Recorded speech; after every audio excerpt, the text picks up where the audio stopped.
চা কার না ভালো লাগে, তাও যদি আবার হয় কোনো স্পেশাল চা। হ্যালো গাইস, আসসালামু আলাইকুম। ঈদ মোবারক সবাইকে। সবাই কেমন আছেন?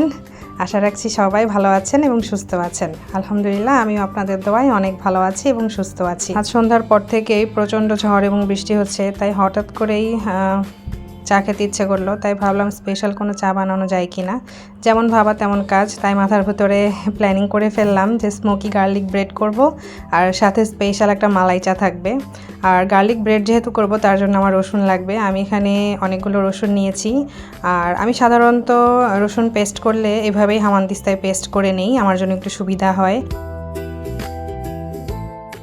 এই যে দেখুন, আমার রসুনের পেস্ট হয়ে গিয়েছে। আমি এখন এখানে অয়েল মিক্সড করব। আর আজকে আমি এখানে রাইস ব্র্যান্ড অয়েলটা নিয়েছি। আপনারা চাইলে এখানে মাস্টার্ড অয়েল ইউজ করতে পারবেন, চাইলে ঘিটাও ইউজ করতে পারবেন। তবে আমি মাঝে মধ্যে ঘিটা ইউজ করি। আর আজকে যেহেতু আমার হাতের কাছে ঘিটা ছিল না, তাই আমি এখানে রাইস ব্র্যান্ড অয়েলটা ইউজ করেছি। এখন এটা ভালো করে আমি মিক্সড করব। মিক্সড করে এই মিক্সটা আমি ব্রাশ করব ব্রেডের উপরে। গাইস, এর মধ্যে আমি আপনাদেরকে ছোট একটা টিপস দিয়ে দিচ্ছি। আমি যেখানে রসুনটা পেস্ট করেছি, এই রসুন পেস্টের সাথে কিন্তু আপনারা বাটার মিক্সড করে ডিপ ফ্রিজে রেখে দিতে পারেন। সেটা কিন্তু গার্লিক বাটার হিসেবে আপনারা ব্রেডের সাথে ইউজ করে খেতে পারবেন। আর পার্সোনালি ব্রেডের সাথে গার্লিক বাটারটা আমার খুবই পছন্দ। আর এদিকে দেখুন, অয়েল ব্রাশ করার জন্য আমি কিন্তু ব্রেডগুলোকে একেবারে রেডি করে রেখেছি। আর আপনারা একটু লক্ষ্য করলেই দেখতে পারবেন, আমি কিন্তু ব্রেডগুলোকে একটু জিগজ্যাগ করে কেটেছি। আর এই কাটার কারণে আমি যে গার্লিক অয়েলটা ব্রাশ করব, সেই মিক্সটা ব্রেডের ভিতরে ভালোভাবে ঢুকবে এবং ব্রেডটা খেতে অনেক টেস্ট লাগবে। আর আমি কিন্তু এভাবে সবগুলো ব্রেডই কেটে একেবারে রেডি করে রেখেছি। আর পাশের চুলায় কিন্তু দুধ জাল হচ্ছে। আর আমি কিন্তু এখানে চায়ের জন্য লিকুইড ফুল ক্রিম মিল্কটা নিয়েছি। আপনারা চাইলে কিন্তু গরুর দুধটাও ইউজ করতে পারেন, তবে লিকুইড গরুর দুধের চাটা একটু টেস্ট বেশি হয়, আপনারা অবশ্যই জানেন। আর এখানে দেখুন, আমি একটা কাঠের টুকরো নিয়েছি। আর যেহেতু কয়লার ব্যবস্থা নেই, তাই আমি এখানে ডাল ঘুটনি ছিল, ডাল ঘুটনির একটা লাঠি ছিল, সেখান থেকে একটু কেটে সেটাকে পুড়িয়ে কয়লা বানিয়েছি। আর এই কয়লাটা আমার লাগবে স্মোকি ফ্লেভারের জন্য। আমি ব্রেডের মধ্যে একটা স্মোকি ফ্লেভার দিতে চাচ্ছি। আর এই স্মোকি ফ্লেভারটাই ব্রেড এবং চা দুটোর টেস্টই বহুগুণ বাড়িয়ে দিবে।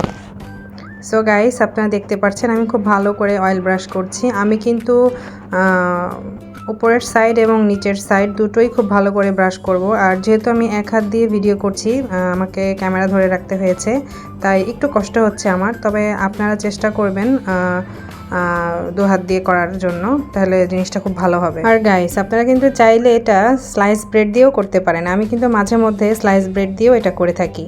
আর এই যে দেখুন, আমি উপরের পিঠ এবং নিচের পিঠ দুটোই খুব ভালোভাবে অয়েল ব্রাশ করেছি। কারণ পুরো ব্রেডটা যখন আপনি অয়েল ব্রাশ করবেন, সেটা যখন আগুনে পুড়বেন, সেটা খেতে অনেক মজা লাগবে।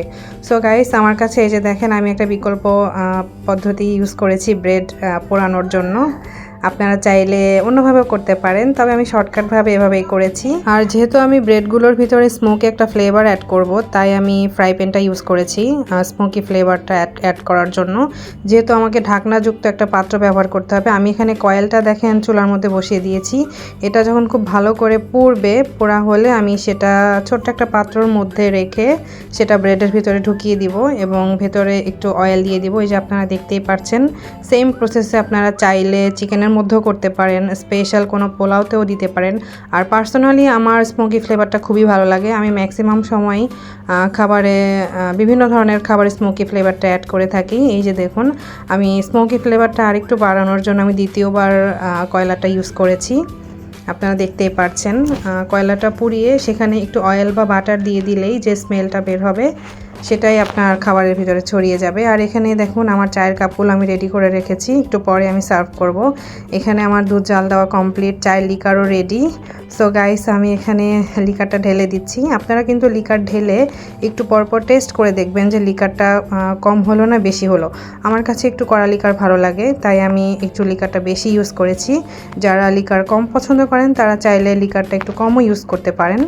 সো এখানে দেখুন, আমার চা মোটামুটি রেডি হয়ে গিয়েছে। আর আজকে আমি চায়ের সুইটনেসটা বাড়ানোর জন্য এখানে ব্রাউন সুগারটা ইউজ করেছি। তবে আপনারা চাইলে কিন্তু এখানে খেজুরের গুড়টা ইউজ করতে পারেন। আমি মাঝে মাঝে খেজুরের ঝোলা গুড়টা ইউজ করি, সেটাও আমার কাছে খুবই ভালো লাগে। আমি যতটা পারি চিনিটা অ্যাভয়েড করার চেষ্টা করি, তবে আজকে আমি ব্রাউন সুগারটা ইউজ করেছি।